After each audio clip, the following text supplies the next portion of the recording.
Hello students, आज हम पढ़ेंगे पोएम दी स्क्वेरल। ठीक है, आपके पेपर में कैसे आएंगी, ये 4 लाइनें दे दी जाएंगी और फिर पूछ लिया जाएगा इसकी पोएम का नाम क्या है और ये किसने लिखी है। ठीक है, तो जब भी कोई पोएम पढ़ते हो तो प्लीज़ उसका नाम भी पढ़ा करो और किसने लिखी है वो भी पढ़ लिया करो, क्योंकि 1 मार्क क्वेश्चन बन जाता है। ठीक है, स्टैंजा दे के आपको कुछ पूछ लिया जाएगा। तो क्या होती है स्क्वेरल? देखिए, स्क्वेरल होती है गिलहरी। ठीक है, आपने कभी ना कभी तो देखी होंगी। तो वही लिखा है, you may have seen, have के साथ वर्ब की थर्ड फॉर्म लिखी है। यू मे हैव सीन, आपने कभी ना कभी तो देखी होगी आ स्क्वेरल। ए का मतलब होता है एक गिलहरी को सिटिंग मतलब बैठी हुई, ऑन द ग्राउंड ज़मीन पर, ईटिंग नट्स कुछ भी खाती हुई। ठीक है, what did it look like, क्या कैसी लग रही होती है यार ये देखने में। हेयर्स अ पोएट्स डिस्क्रिप्शन, अपोस्ट ऑफ एस लगा है, इसका मतलब होता है काके की। तो पोएट ने इसका डिस्क्रिप्शन दिया है of such a squirrel, of just a squirrel, मतलब जो नॉर्मल एक स्क्वेरल है उसका एक उन्होंने बताया है कि वो क्या है, कैसी दिखती है। ठीक है बेटा, पढ़ते हैं। He wore a question mark for a tail. अब उसने बोला कि देखिए ये जो स्क्वेरल है इनके इस पे एक ऐसी पूंछ जो है वो क्वेश्चन मार्क जैसी है। वोर मतलब पहनना, वियर वोर होता है। ठीक है, तो वर्ब की सेकेंड फॉर्म लिखी है ये। An overcoat of grey, grey colour की होती है ये, आप सब ने देखी होंगी यार, देखी होंगी ये तो।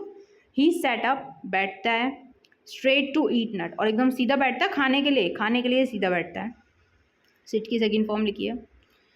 ही लाइक्ड टू टीज, और उसको मज़ा आता है टीज करना, परेशान करना। टू के साथ वर्ब की फर्स्ट फॉर्म लिखी है, एंड प्ले। और टू, ये देखिए एंड लगा है, एंड इज अ कंजंक्शन। ठीक है, कंजंक्शन क्या होता है? सेम चीज़ों को जोड़ेगा। ये जो टू है, टू टीज है, एंड टू प्ले है। मेरी बात समझ रहे हो? जो ये एंड लगा है, ये लिखा है, ऐसे लिखा है एंड से पहले वाला पढ़ोगे तो लिखेगा he like to tease, he like to tease, उसे परेशान करना बड़ा मज़ा आता है। एंड ना, एंड तो लिखा है, अगर हम एंड ना लिखते तो फिर ऐसे लिखते टू प्ले। मेरी बात समझ रहे हो? तो एंड ने क्या किया, ये टू एक बार ही आया एंड की वजह से। मेरी बात समझ रहे हो? कंजंक्शन होता है, सेम चीज़ों को करता है कनेक्ट। जैसे यहाँ पे टू टीज वर्ब की फर्स्ट फॉर्म हो गई और फिर टू प्ले वर्ब की फर्स्ट फॉर्म हो गई। मेरी बात समझ रहे हो?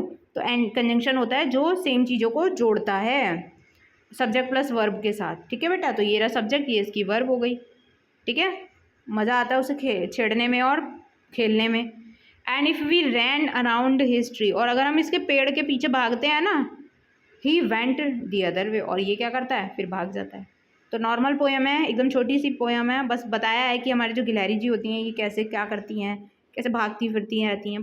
पर ये बहुत हाईली एक्टिव होती हैं, बहुत तेज़ भागती हैं, बहुत ज़्यादा तेज़।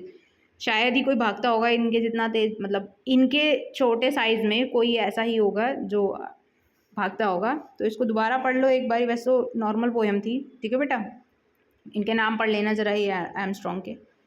ओके, इसके बाद हम नेक्स्ट चैप्टर के वर्ड मीनिंग करेंगे।